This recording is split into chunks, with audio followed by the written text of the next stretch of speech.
Good morning, students. Welcome to the next session of SST. In this session, I am going to discuss with you the important rim of the Earth, and that is hydrosphere. The hydrosphere makes Earth a unique planet. The Earth is often referred to as the due to the abundance of water. The hydrosphere, along with the atmosphere and lithosphere, make life possible on the Earth. The hydrosphere comprises all the different types of water bodies along with groundwater. The water could be in both the liquid and solid form. So there is two types of water found on the earth: saline water and fresh water. First, I am going to discuss with you the distribution of water. Around 97% of water on the earth is salt water. It is unsuitable for human consumption. It is saline because the rivers, while flowing over the land surface, dissolve and carry various salts with them, which is deposited when the rivers merge into the remaining 2% of water is found in the glaciers and ice caps, while 1% is found in groundwater, rivers, lakes and atmosphere. So we can say only 1% of water is suitable for human consumption. Now, what do you mean by fresh water? Water which contains very less dissolved salts is referred to as fresh water. One of the most important and dominant sources of fresh water are rivers, which carry fresh water from rain or melting of snow. Ice caps and glaciers are huge reservoirs of fresh water in a solid state. Large ice sheets are found all over Antarctica and Greenland. Glaciers over a period of time due to the snowfall received in high mountain ranges. Siachen in the Himalayas is one of the world's largest glaciers. Lakes are also the source of fresh water. Lakes may vary in size from small ponds to big inland seas. Underground water is also another major source of fresh water. When rainwater seeps through cracks and permeable rocks into the ground and accumulates in the layers of the earth, this water is called the underground water. This water can be obtained by digging wells and hand pumps and tube wells. So, students, now I am going to discuss with you the saline water. Water which contains a large amount of dissolved sodium, calcium, potassium and magnesium is known as saline water. The maximum concentration of sodium chloride or common salt is in this saline water. So do you know what is sodium chloride? The common salt which we include in our diet, it is the chemical name for that salt, sodium chloride.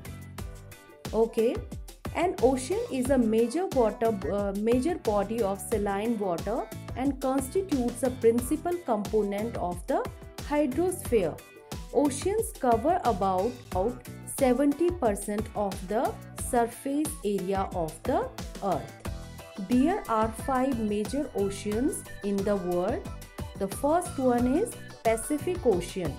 It is the largest and the deepest of all the 5 oceans, covering an area of 5% of the total surface area of the earth.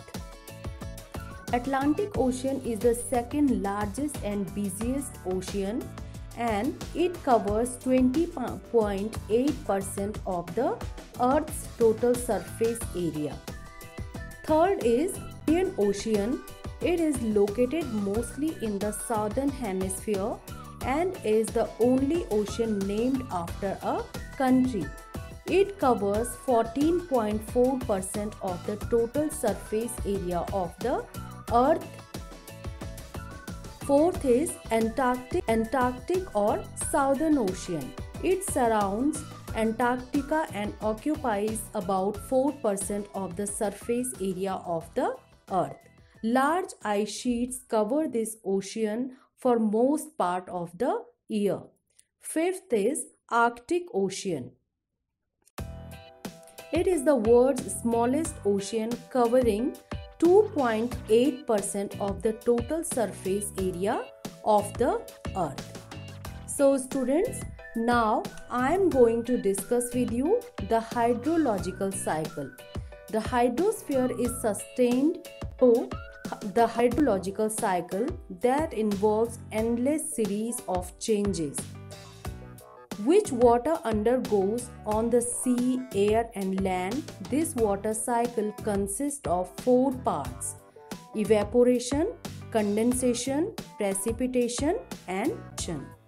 When the sun shines, it heats up water present in lakes, oceans, rivers and ponds and other water bodies and turns into water vapor. The water vapor, being lighter than water, rises up in the air. When water vapor in the air cools down, it slowly changes back into water and forms clouds. Formation of clouds, this process is known as condensation. When a lot of water condenses and clouds become heavy, the water which comes down in the form of rain, falling down of water, is called precipitation. In this way, the water cycle goes on. Now, I am going to discuss with you importance of hydrosphere. The hydrosphere plays a vital role in the sustaining life in the biosphere. Water from lakes and rivers is extremely important for domestic purposes as well as for irrigation.